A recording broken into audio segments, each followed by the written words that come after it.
Oui, comment gérer ce stress-là? Je me suis toujours posé la question pour mes connaissances, les personnes que je connais qui ont dû faire même de gros déménagements. Ce n'est pas seulement partir, enfin quitter une maison et aller dans une autre maison. Pour certaines personnes, c'était même carrément changer de pays. Changer de pays et aller commencer une vie ailleurs. Comment ont-elles géré ce stress-là? Je vais te raconter l'histoire de Josette. Josette, Josette vivait en France. Elle vivait en France, mais elle avait ce désir de retourner vivre en Afrique. Alors, elle avait sa maison ici, une grande maison, avec plein d'objets. Il y avait des livres par-ci. Il y avait des objets de décoration. Il y avait tout ce qui fait une maison, quoi. Sauf que elle, au bout de 10 ans de vie dans cet endroit, elle avait accumulé pas mal de choses. Maintenant, la question se posait pour elle, mais qu'est-ce que j'emporte? Qu'est-ce que je laisse? Comment fais-je? Comment, oui, c'est une expression un petit peu désuète, je dirais.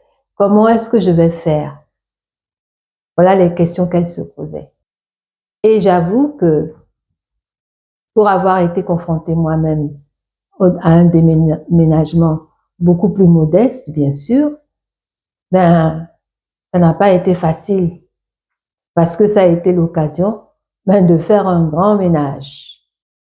Alors, comment gérer ce stress-là?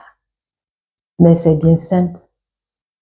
Je vais te donner quelques astuces. Ce que Josette a fait, comme elle avait sa date de déménagement, elle s'est préparée bien longtemps en avance. Je crois qu'elle a dû préparer son déménagement en 6 mois, parce que c'était un gros déménagement. Et elle y est allée pièce par pièce dans sa maison. Elle a fait sa liste en se demandant, en se posant la question, est-ce que ça, j'en ai besoin? Est-ce que ça, je peux m'en passer?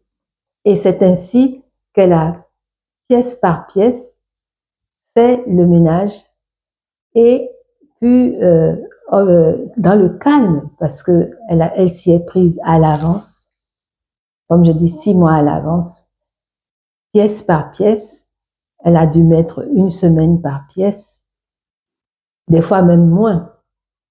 Elle a fait sa liste d'objets indispensables, d'objets non indispensables, et elle a vendu certains, donc ça lui a rapporté en plus de l'argent.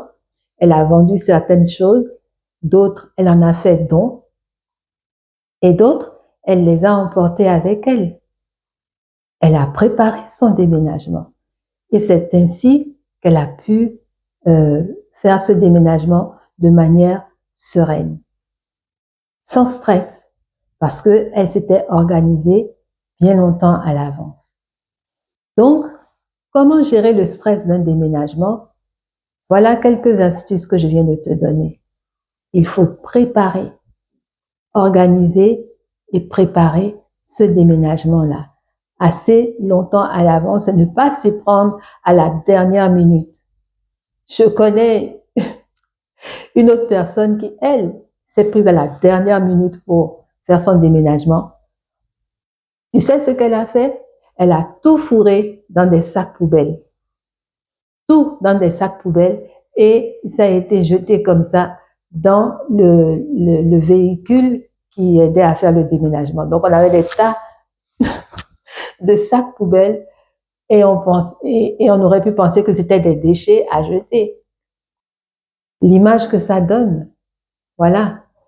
Donc, pour gérer le stress d'un déménagement, il faut le préparer bien à l'avance et être organisé dans le tri des objets à emporter avec soi. Donc, toi, comment est-ce que tu gères le stress du déménagement? Donne-moi tes solutions dans le commentaire. Je te remercie. Merci beaucoup. Je te souhaite une très belle journée. Et surtout, prends bien soin de toi.